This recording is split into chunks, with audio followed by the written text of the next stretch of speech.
Last spring, I did something my father would have called borderline insane. I looked at my rototiller sitting in the shed, dust on the handles, gas still in the tank, and I decided I was never touching it again. Not next season. Not ever. I walked right past it, grabbed a wheelbarrow full of compost, and dumped it straight on top of my garden beds. No digging, no turning the soil, nothing. My neighbor Carl watched me from his driveway, and I could see his face. He thought I'd lost it. And honestly, I get it. Because everything we've been taught about gardening starts with one thing. You till the soil first. But what if that one thing, that thing we've all been doing for decades, is the very reason our gardens struggle year after year? What if quitting, just stopping, is the single best move you'll ever make for your soil? For over 15 years, I tilled my garden beds religiously every single spring and fall, just like my dad taught me and his dad taught him. It was ritual. The sound of that rototiller firing up meant the growing season had officially begun. I'd spend an entire weekend breaking up the soil, raking it smooth, feeling proud of how clean and fluffy those beds looked. And my gardens were fine. They produced. I got tomatoes, peppers, squash, the usual stuff. But every year it felt like I was fighting the same battles. Compaction by midsummer.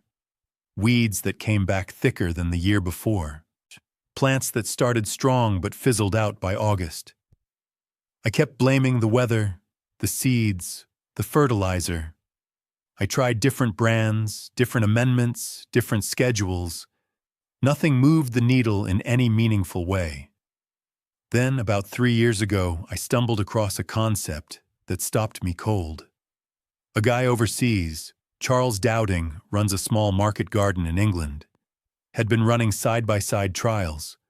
Same crops, same spacing, same watering. One bed tilled every season.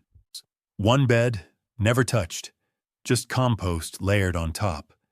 And his no-dig beds were outperforming the tilled ones, consistently, year after year, not by a little, by a lot.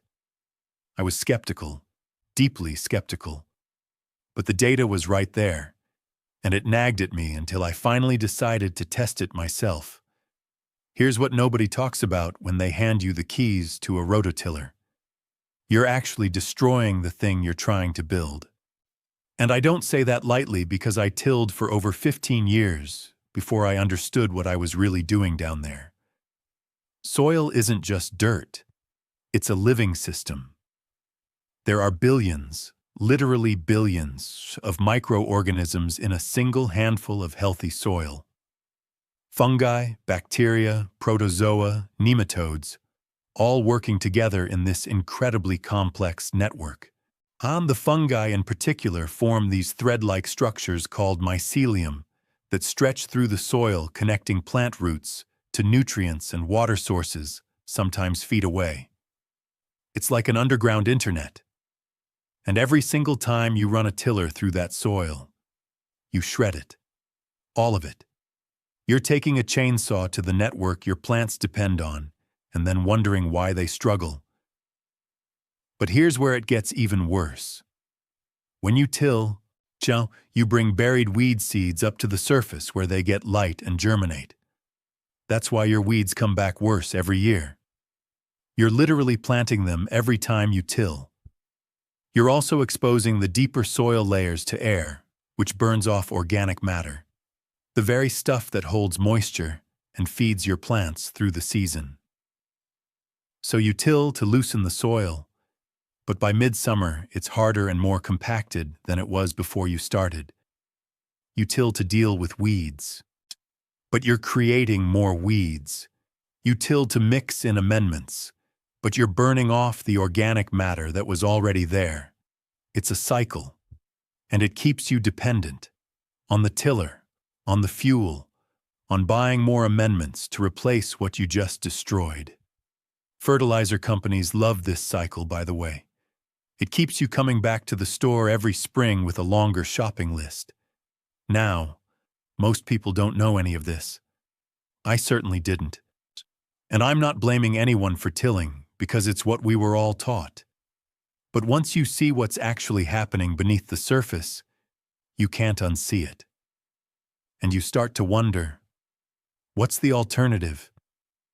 The method I switched to isn't new, and it isn't some fringe internet trick. It's called no-dig gardening, and it's been quietly producing extraordinary results for decades. The concept is almost embarrassingly simple. Instead of breaking up the soil and mixing things in, you just add compost on top. That's it. You layer organic material on the surface and let the soil biology do the incorporating for you. The worms pull it down, the fungi break it down, the bacteria process it. The whole system works the way it's supposed to work, the way it works in every forest and prairie and meadow on the planet. Nobody tills a forest floor, and yet it produces some of the richest, most fertile soil on Earth. The idea was popularized by gardeners like Charles Dowding and Ruth Stout, but variations of this approach go back centuries. Indigenous farming communities around the world understood that disturbing the soil was counterproductive. We just forgot. Or more accurately, we were sold a different approach, one that required equipment and inputs and annual spending. No-dig requires almost none of that.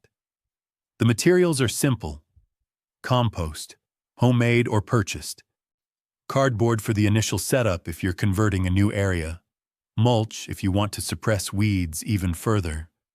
That's your shopping list. No specialty products, no proprietary blends, no recurring expenses, and the method works whether you're gardening in raised beds, in-ground plots, or even directly on top of lawn grass. The accessibility is part of what makes it powerful. You don't need a tiller. You don't need a strong back. You don't need a weekend of labor. You need a wheelbarrow and some compost. Let me walk you through exactly how I converted my first traditional tilled bed into a no-dig bed, because it's simpler than you'd expect. My bed was a standard in-ground plot, about 4 feet wide by 12 feet long. It had been tilled every year for over a decade. The soil was that typical grayish-brown, compacted stuff that crumbles into dust when it's dry and turns to paste when it's wet. Step 1. I stopped. That's literally the first step. I did not till. I did not turn. I did not dig. I left the existing soil completely undisturbed. If there were weeds growing, I chopped them off at the surface, didn't pull them. Pulling weeds disturbs the soil and brings up new seeds. Just cut them at ground level and leave the roots in place. They'll decompose and feed the biology below. Step 2. I laid down a single layer of cardboard directly on top of the soil. Plain brown cardboard. No glossy printing, no tape, no staples. I overlapped the edges by about 4 to 6 inches, so no light could get through. This smothers any remaining weeds and creates a barrier that breaks down over a few months. If your bed is already relatively clean, no aggressive weeds, you can skip the cardboard entirely. I used it because I had some persistent clover that I didn't want fighting through. Step 3, and this is the important one. I added compost on top of the cardboard. Not a thin dusting, a real layer. I went 4 to 6 inches deep. That's more than most people expect, and I know it sounds like a lot of compost. For my 4 by 12 bed, that worked out to roughly 15 to 18 cubic feet of compost. About 6 to 8 standard bags from the garden center, or 2 good wheelbarrow loads if you're making your own. Now here's where most people make a critical mistake. They go too thin. 2 inches isn't enough for the first year. You need that depth because your plants are going to root directly into this compost layer. In following years, you only need to add 1 to 2 inches annually. But that first application, go generous. Step 4. I raked the compost smooth and level. No packing it down, no stomping on it. Just a gentle rake to even it out. The surface should look like a fresh layer of dark, rich chocolate cake. If your compost is lumpy or has large chunks, that's fine. The worms and microbes will process it. Still, you don't need a perfectly fine texture. Step 5. I planted directly into the compost layer. Seeds go right in. Transplants go right in. No additional soil needed. I spaced my tomatoes 18 inches apart, peppers about 15 inches, and direct-seeded bush beans along the edges. The planting process was faster than any tilled bed I've ever worked with because the compost is soft and loose. Your hands just sink into it. Step 6. When I mulched around the plants with about 2 to 3 inches of straw. This isn't strictly required, but it keeps moisture in and keeps the soil temperature stable. Wood chips work too, especially on paths between beds. Avoid using fresh grass clippings directly against stems. They can mat down and create too much heat. Dried and aged is better. Now, here's what happens in the weeks after you set this up, and this is the part that honestly amazed me. Within the first 2 weeks, I noticed earthworms, lots of them. I'd push the compost aside gently, and the top inch of the original soil underneath was already changing color. The worms were pulling compost down and mixing it naturally. By week 4, the cardboard was starting to soften and decompose. The roots from my transplants had already pushed through it into the native soil below. By midsummer, this is the part I was not prepared for. My no-dig bed looked completely different from my tilled beds. So the plants were darker green. The stems were thicker. The leaf coverage was denser. And they handled a 2-week dry spell in July without wilting, while my tilled beds were showing stress within 4 days. The moisture retention in undisturbed soil, with that compost layer and mulch on top, is dramatically better than anything a tilled bed can offer. The soil stays cool, stays moist, stays alive. And the plants respond to that in ways you can literally see. One more thing, if you run into any issues. If you see weeds poking through, just add another inch of compost on top. Don't pull them aggressively, smother them. If your compost seems to dry out too quickly, add more mulch. And if you're worried about soil compaction underneath, don't be. The biological activity will handle it. I checked my soil with a simple probe after the first year, and it was looser at 12 inches deep than any bed I'd ever tilled. That first summer after switching, I weighed everything coming out of my no-dig beds and compared it side by side with what my tilled beds had produced the year before. Same varieties, same spacing, same watering schedule. My tilled bed had given me about 22 pounds of tomatoes per plant the previous season. My no-dig bed, same variety, same transplant size, gave me just over 54 pounds per plant. That's close to a 250% increase, and it wasn't just tomatoes. My peppers were heavier. My beans produced for 3 additional weeks. My squash plants were, honestly, almost intimidating. The leaf canopy was so thick I could barely find the fruit. But here's what mattered to me even more than the yield numbers. I spent less money. No fuel for the tiller. No tiller maintenance. No annual soil amendments beyond compost, which I mostly make myself for free. I calculated my total input cost for that season at under $20 for the entire bed. Compare that to what I used to spend on fuel, amendments, fertilizers, and replacement tiller parts. Easily $150 to $200 a year across all my beds. The savings compound every single season because the soil keeps getting better. You're not resetting to zero every spring like you do with tilling. You're building on last year's progress. And the time savings, I can't overstate this. Setting up a no-dig bed takes me maybe 30 minutes. Tilling, raking, amending, and smoothing used to take an entire afternoon. My back feels better.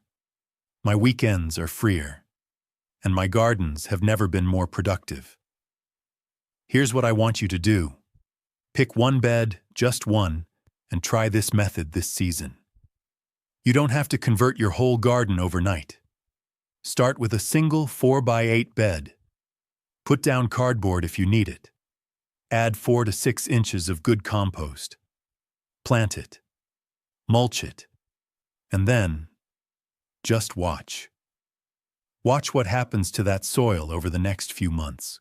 And I'll watch how the plants respond. Compare it honestly to whatever you've been doing. I think you'll see what I saw, and I think you'll be done tilling for good. Drop a comment and tell me what you're growing in your first no-dig bed. I want to hear about it. And if you've already been doing this, tell me how long it's been and what changes you've noticed in your soil. Those year 2 and year 3 results are where it gets really exciting. If you want to take this further, I've covered how to make your own compost for free. That pairs perfectly with this method. And if you're dealing with heavy clay soil and wondering if no-dig works for you, it does. And I've got a whole breakdown on that too.